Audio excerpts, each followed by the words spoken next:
Hello,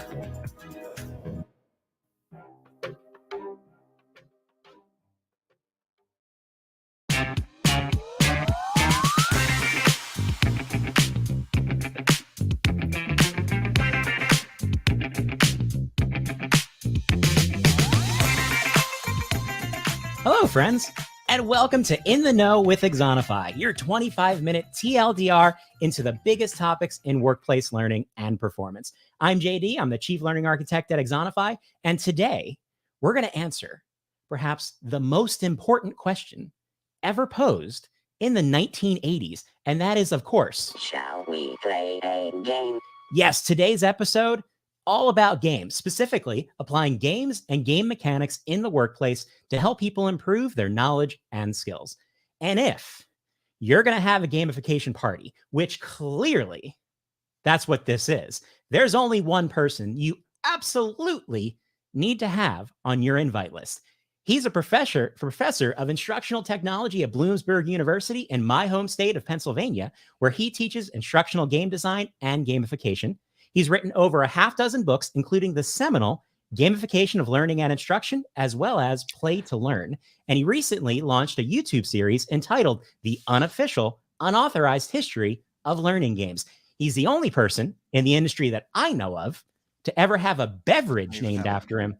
And he's also the first person to ever recognize me in real life from Twitter. Of course, I'm talking about Karl Kapp. Karl Kapp, you're in the know with Exonify. Hey, JD, great to be here. Great to be in the know. And thanks for that intro. It was a lot of fun and very excited to be here. My pleasure. Love that the book's always at the ready. Yeah, well, they're just right here. When you write a book, you have to go to author school and they teach you like how to promote the book. Of course, I make like 50 cents off a copy. It's kind of ridiculous. But anyway, it's a fun thing to throw around. Every 50 cents matters, Karl. Every 50 cents matters. No, I know. We were talking before the show, and I know you're doing plenty of podcast, webinars, appearances. You're on the interviews. You're talking about gamification and game-based learning everywhere. So we're planning something a little different for you here today. But before we get into all that, could you tell us a bit about your new YouTube series? Yeah, so I created a series called the Unofficial, Unauthorized History of Learning Games, or sometimes it's called the Unauthorized Unofficial.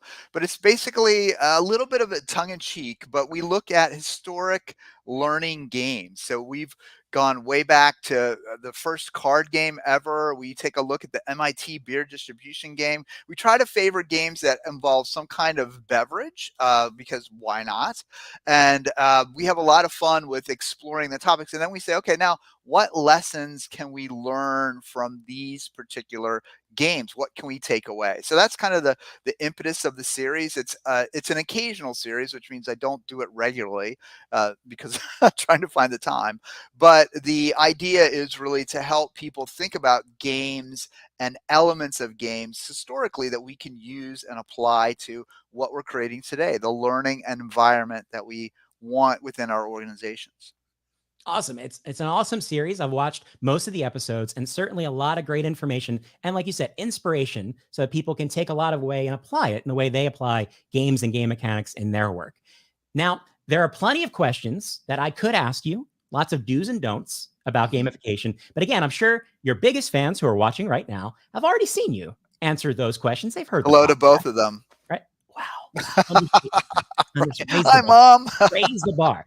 So instead, Karl, instead of the standard interview, I'm going to challenge you. I'm going to challenge you to be the first contestant ever on In the Know the Game.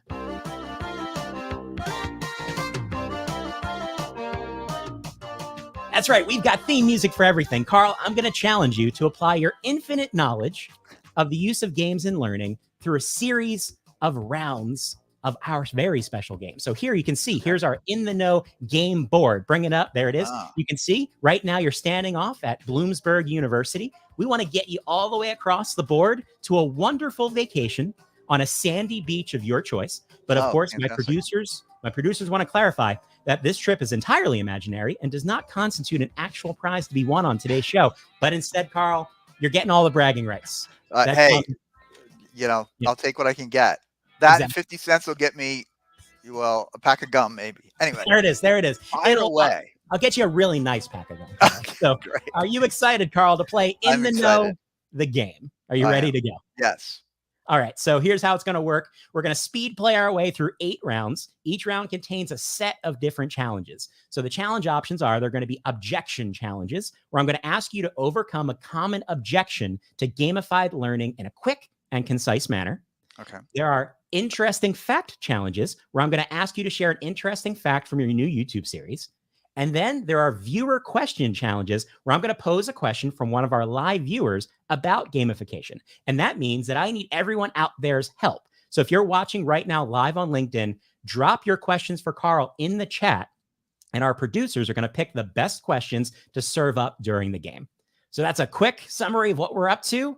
Karl, you ready to try this out? Begin round 1. I'm ready. And you know what? I will share my prize with everyone. So we're all playing for high stakes. So next time you see Karl, walk up to him and ask him for a stick of gum. We'll see. You'll know how this worked No, I out. mean the virtual beach. I'm not giving away gum. Wow. We're learning so much already. I All know. right. So let's start off round 1. We're going to begin with a gamification objection. All right. So Karl, how would you respond to someone who says games are a waste of time? People are too busy to do this kind of stuff at work. What's your response? So I would say if you want, it's not the format, it's the learning that occurs. So if you want deep thought and if you want people to think non-linearly, games are a great tool to do that. And then sometimes I'd ask, how's your current training working, by the way? Ooh, spinning around on them with that. That's what I like it. Yeah. That's a positive answer, correct answer. Not that there are going to be any wrong answers, but a great answer for overcoming our first objection. That leads to the wrap up for round 1, an interesting fact challenge. So, Karl, can you share an interesting fact from your new YouTube series? Sure. The very first card game was about 960 AD, and it involved scenarios written on the cards. There you go, everybody. Interesting fact. You want to check out the YouTube series? Round of applause, Karl. You're already sped through round 1. Means we're headed to round 2, that much closer to a non-existent vacation. We're going to start this round off with a viewer question. Okay. So I see a viewer question that asks, your favorite studies to cite when customers question the efficacy of gamification. So if people are looking for that research backing, where would you send people? Yeah. So, well, one really interesting study that was done was a woman named Tracy Sitzman did a great study. It was a meta-analysis study of studies. The one thing I find very interesting, though, is when people ask me for the research, they don't really want the research. They want to say, well, there's no research on that. There's no research. So I've actually done an article on that on LinkedIn that kind of walks through, hey, show me the evidence and I'll believe kind of thing.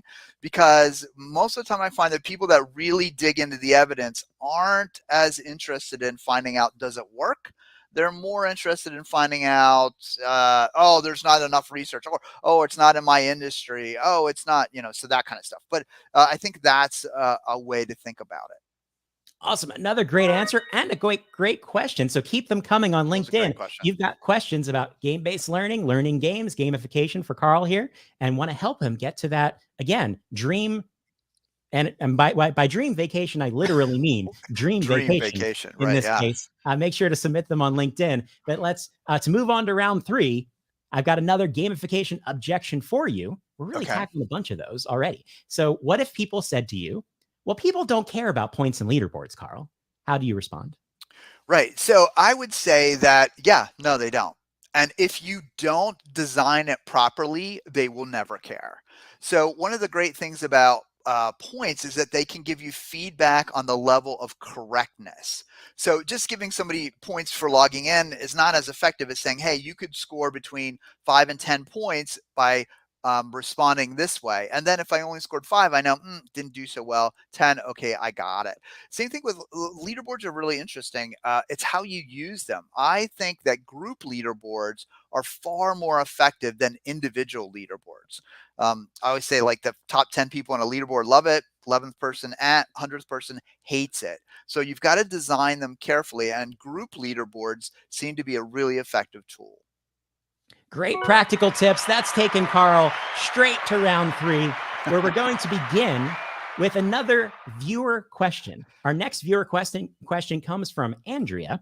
And the question is gamification a short-term engagement tactic, or is it proven to work long-term for the same employees? Yeah, so this is fascinating. So you would think from a lot of the research about intrinsic and extrinsic learning that it would just be short term. In fact, that research is flawed in many ways, which is interesting. The instruments themselves were not properly set up.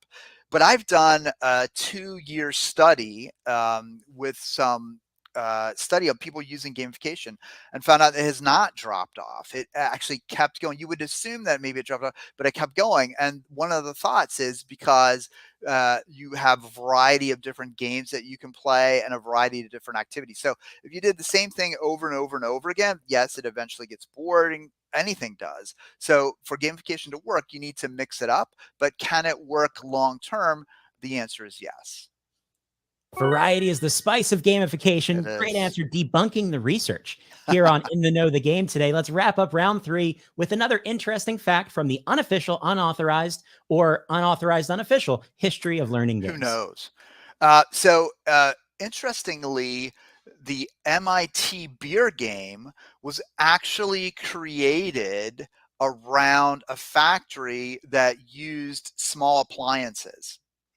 And so the thing I think is funny is, you know, you're a professor, you're trying to attract students, so you name it after beer, right? But they say no, no, no, we just did that because of the supply chain of beer. But the original game was based on small appliances. Why change to beer? We question the reasoning. Great, interesting fact. Another reason to check out the YouTube series. Carl's moving on to round number 4, which is Yay! actually the double round. I can feel the excitement, Carl. Ooh, Feel the yeah, excitement, yeah, both yeah. you and the crowd. I'm really nervous. So in the double round, we have 2 back-to-back viewer questions. So twice the challenge, twice the opportunity for folks to submit questions on LinkedIn to challenge Carl's, again, infinite knowledge of games, game-based learning, and gamification. But before I let you answer those questions, we have to let you know the double is brought to you by Exonify Rewards. Recognize your employees' continuous learning and development efforts by transforming those points earned during daily training into tangible rewards. Run auctions, raffles, or an entire company storefront directly within the Exonify platform. Stock your rewards programs with gift cards, company swag, private parking spaces, anything that aligns with your company culture. So to learn more about Exonify's rewards capabilities, along with other motivational tools that will help your employees build a habit of everyday learning, head over to exonify.com.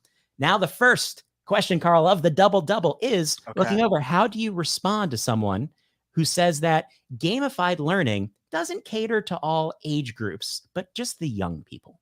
Yeah, so that's a great question. So I think I want to go to there's a misconception about gamification that gamification equals games, but it doesn't. It equals the techniques. So adults, we like to see progression. Adults, we like to see the context of stories. Adults, we like to see success of overcoming obstacles. So when we frame gamification in the tools of games, not the elements of games themselves, we can apply it to a lot more places. People always say to me, well, engineers don't like gamification. I say, well, what do engineers like? They like to solve problems. Okay, well, let's use an approach where they're solving problems rather than, you know, moving a little character across the screen to a virtual beach. So it just depends on your audience. Carl's picking on my game today, but that's okay. Still a great answer. Great question as well. Here's the second half of the double round. What is the first step an instructional designer can take to integrate gamification in corporate e-learning? So to me, gamification is not about the tools or the technology, it's an affordance. So it's a way of looking at design. And so I always suggest that if you want to know how to design good games, start playing games. Play games that you don't like, play games that you're not familiar with, play games that are not comfortable to you, play card games, board games, video games, mobile games. That will give you a sense. If the only game you've ever played is Monopoly, then every type of learning that you try to create looks like Monopoly. So you don't want to do that. You want to have what I call game literacy, where you can borrow a lot of different elements and ideas from the games. And so it more naturally fits with the content that you're trying to teach rather than trying to shoehorn everything into, Monopoly, which isn't that great of a game anyway. Karl, you're advancing our own game literacy today with In the Know the Game. You're heading to round 5, more than halfway to the non-existent vacation. But now we have a surprise twist question, Karl. You didn't know No. this was coming. You had I had no idea. No idea. Karl, can you tell us a bit about what you'll be talking about at next week's big ATD 22 conference here in Orlando? Right. Speaking of no idea, I think I'm going to be talking about implementing gamification. So we're actually going to be talking about what are some tips, techniques, thoughts that you need to do when you first implement gamification.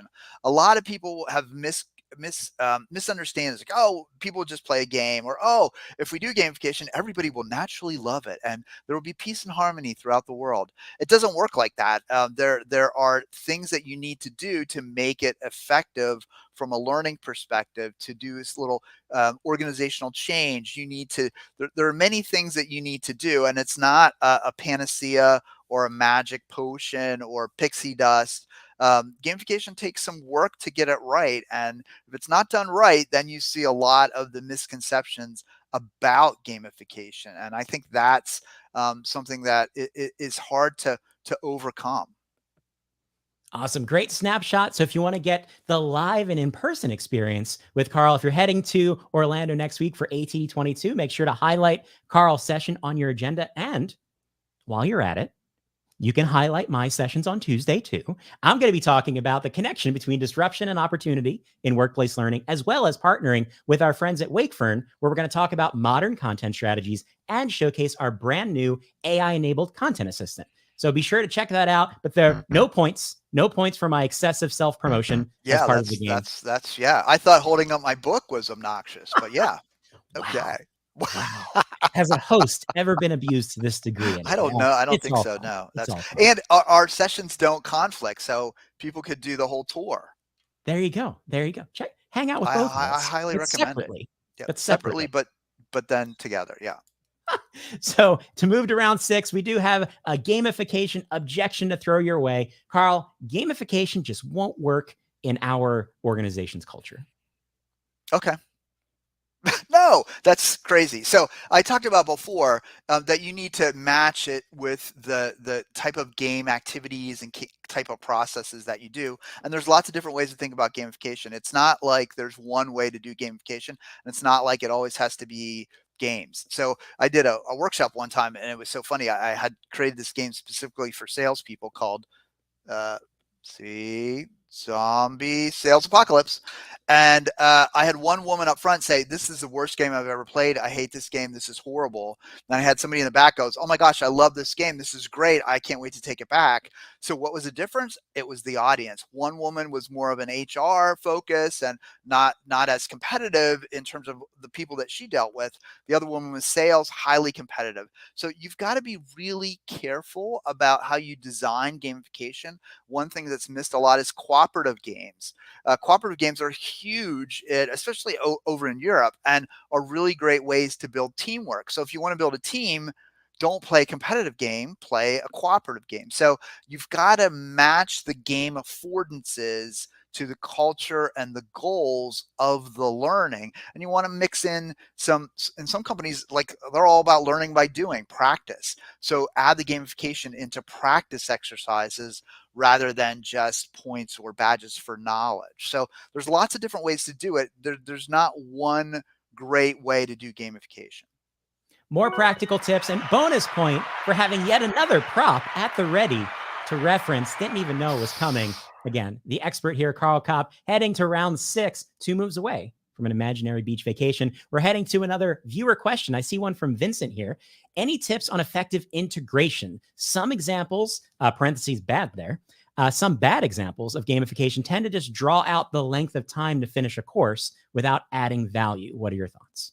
Oh yeah, so first of all, bad gamification is like any other bad design, right? I've been to bad lectures, you've been to bad discussions, we've been to bad bantering on talk show hosts. So lots of different places that you could go with that.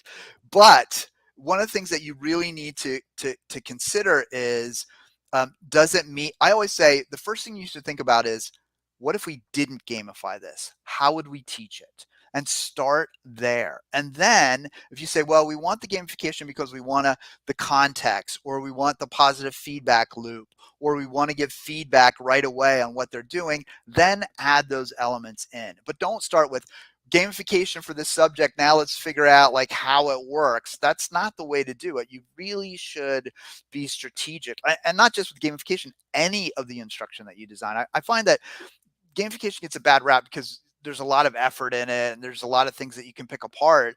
But you know what? Standard lecture-based training, people just sit there quietly and take it, even though they don't like it, they're on their phone or whatever. Gamification, when you make them do something, then they become viscerally upset that, hey, this training not only wastes my time, but now I've got to do something. So you've got to make it meaningful. You've got to look at what maybe doesn't, how you would teach without gamification, and then work those in there, those affordances in there. As a meaningful answer right there. And I'm now very curious what it would be like if Karl appeared on Jimmy Fallon and what that banter would be like. But now to head to round 7. You don't want to hear me sing though. Next No, appearance on I'm the not show. singing. Karl. Yeah. I have ideas. So can you give us another interesting fact about your YouTube series and the history of learning games? So yeah, so the very first corporate learning game, Corporate, was actually released in Russia in the 1930s in a typewriter factory. By a woman who's she's named the grandmother of modern corporate gaming. So she's definitely somebody to check out. Awesome. It all comes back to the typewriter factories. We now have all of this trivia that we can drop at dinner parties. So you're prepared. Karl's helping you out both in your everyday lives and in your professional lives today as we head to round 7, one step away from perhaps the end of the most ridiculous live stream about gamification and history. You be the judge. Karl. Okay. I will. All right. Oh, you didn't mean me. Sorry. Okay. That was rhetorical. You've judged, Karl. You're good at rhetorical. Yeah. Okay. But let's see how you would respond to this objection, though. How would you respond to the game has to be part of the learning experience for this whole thing to work? Yeah. So actually, somebody asked the question. The research shows the best way to implement a game into learning is to talk about, what you're going to cover in the game and what kind of learning will come out of it, play the game, and then debrief it. So you have to have that debriefing in order for the game to work. And it should be part of the integrated curriculum. You can't learn over here and, oh, here's a game over here, go check, or, oh, here's a game over here. Wherever the game is, you really want to make sure that it is part of the learning curriculum and it's not like added on in terms of the like bolted on. Learning works best when it's in a flow. Like everything can be done in the flow of work. Everything can't be, but a flow of learning needs to take place. And one of the things that games do really well, I mentioned this before, is the sense of the non-linear thinking and the what ifs. Games are really, really good for what ifs, like for what ifs for sale. So lots of organizations have used games for lots of some of the most serious games. There was actually a book in 1970 that was titled Serious Games. So it's not this new thing that we like modern people just poofed out, right? It's been there for around. In fact, some people say that learning games or serious games started when humans first came on the earth, when they had to teach other people things like that were very serious. So it's been around for a while, and I don't even remember what that question was. That's a great. You overcame the objection really early. And then that's right. Yeah. And just kept going. Lesson. Talk them to death. If they're going to object to you, just keep going. You're getting influencing tips on the show today as well. We're going to go back towards viewer questions. I'm going to save you from this one question, Karl. Stephanie asked, can Karl Kapp sing a song about gamification? So just wanted to let you know that the fans are looking for the album. Right. Yeah. I'll maybe in the series, and it'll be the sound of the Amazing Spider-Man story, like the cartoon. So you're just gonna Spider-Man. pick the lyrics out, just re-lyric. Right? Yeah. Oh, now does whatever a game can, that kind of stuff. For. But I'll help you with this. We can make this work. Platinum. Here I come. Let's go to another question though. What are the most common mistakes that designers make when designing games? Yeah, so I think there's a couple of mistakes they make. One is not including the learners in the game design, because the learners are definitely there's some research that shows if you include the learners in the design of a learning game, they of course will like it much better and it'll be much more effective. So I think that's important. The other thing is, don't assume that the games that you like to play, everybody likes to play. So you've got to really branch out. And someone had mentioned the landlord game, which was the predecessor to Monopoly. And then the other thing that's really important is to match the affordances with the goal. So if the job is about making connections and thinking deeply, don't add time as a game element, right? Because that's not as important as making connections and thinking critically. So you've got to match the right game elements with the right learning objectives. And when those diverge, that's when it's a horrible, nightmarish gamification experience, which unfortunately more people have been involved with that than they've been involved with, positive ones, just because you're not matching it up correctly. More great practical design advice that's going to take us into the final round, where it's going to be a bit of a speed round. So we can you can see Carl's already celebrating on the game board, but not I quite am. yet. Not quite Okay. yet. Let's speed our way through a couple more viewer questions and get you out of here. First Okay, great. question. Are the tools commonly targeted to instructional design enough to implement gamification, or should we be looking at other tools like game engines? So, it depends on what you want to accomplish. So, we're conflating a little bit in this because we only have 25 minutes, games and gamification. So, there's some tools that just do gamification, adding elements of games to that, and that can be really powerful and effective. But again, storyline, you could do a branching story game in storyline, right? You could do things like that. So, I really think the first place to start is with the design, and then whatever you decide you want to do, look at the tool. I teach a construct 3 class, so that's a really good tool for creating a very basic game. Work with the student. We're doing something in Unity, so lots of things. And that's really not speed round, is it? I need to be shorter. Okay. That's all right. That's all right. Two more quick. This person says, for an educational game to be called educational when it is used as a tool to learn, meaning that normally you need a debriefing after playing and or learning reflection moment. What's your opinion on this? Yeah, I kind of yes, I agree with that. You need a debriefing. To me, there's no learning without reflection. There's only experience. If you All want to right. learn, Great. you've got to reflect. Love it. Love it. Last question for Karl. Would you say that it is better to have an under-resources gamification program, or I'd say under-resourced, or to not have one at all? Is it a do it perfectly, or or not try it at all scenario? I wish if I could do something perfectly, maybe I would do it, but I cannot. So I really think that you need to try it. Try it with a small group of people, pilot it. You will learn so much with a small pilot. Don't go big at first. Go small.